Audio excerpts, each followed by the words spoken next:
Bangles Eternal Flame at number 2 on my fantasy playlist of March 18th, 1989.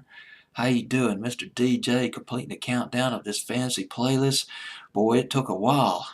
Number 45. I guess I started on this countdown maybe about 6 weeks ago. But we're at number 2. The Bangles Eternal Flame, standard from the late 80s. Standard from the 80s period. Bangles. The song, the history of the song is rather complicated. It was, well, I'll start with this. Billy Steinberg and Tom Kelly. I mentioned them earlier in the countdown. They wrote hit records back in the 80s and early 90s. Among their credits, they wrote Like a Virgin by Madonna, Alone by Heart, I Touch Myself by the Divinyls. Remember that one back in 1991? They co-wrote that song, Tom Kelly and Billy Steinberg. They started working on the Bangles album. They got together with Susanna Hoffs.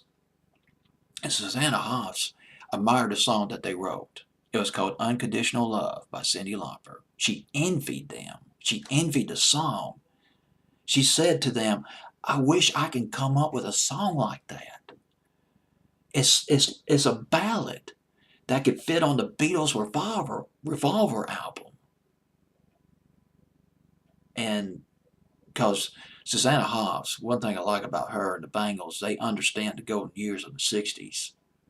Heavily influenced by the Beatles and the Beach Boys. Thumbs up on that. Billy Steinberg told Susanna Hoffs, we'll write you an even better song. Tom Kelly, he wrote the music. He wrote the chords. Well, actually, he wrote the chords and the melody on acoustic guitar. And they made a demo. Tom Kelly made a demo with Susanna Hoffs, if I got my research correctly. Don't quote me on this, but Tom Kelly and Susanna Hoffs, they made a demo, and they worked on these harmonies, these Beach Boys and Beatles type harmonies, background harmonies. They were paying tribute to the Beach Boys and the Beatles as far as the harmonizing is concerned. Indeed, if you listen closely to the harmonizing in the chorus of this record, or well, I don't know if it really has a chorus, but when you listen to harmonizing in this record, it does echo the Beach Boys a little bit. There is a Beach Boys influence on this record.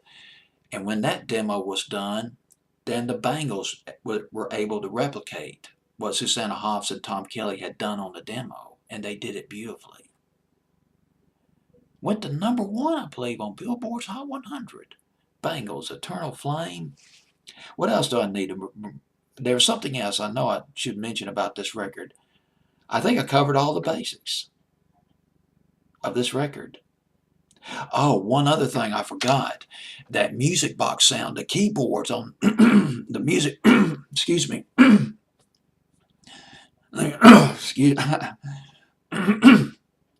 The music box sound on this record were created by the keyboard work of a guy named John Philip Chanel. It's it's S-H-E-N-A-L-E. I think it's Chanelli. John Philip Chanelli played the keyboards. He and Susanna Haas were able to create this music box sound that was absolutely phenomenal. But the thing about John Philip Chanelli was he also played on other albums. He played on the album Charmed Life by Billy Idol, and also this struck out at me, Boys for Pele, I believe that's how you pronounce the name, by Tori Amos. He played on that album by Tori Amos. Enough said. The Bangles, number 2, with Eternal Flame on my fantasy playlist, March 18th, 1989.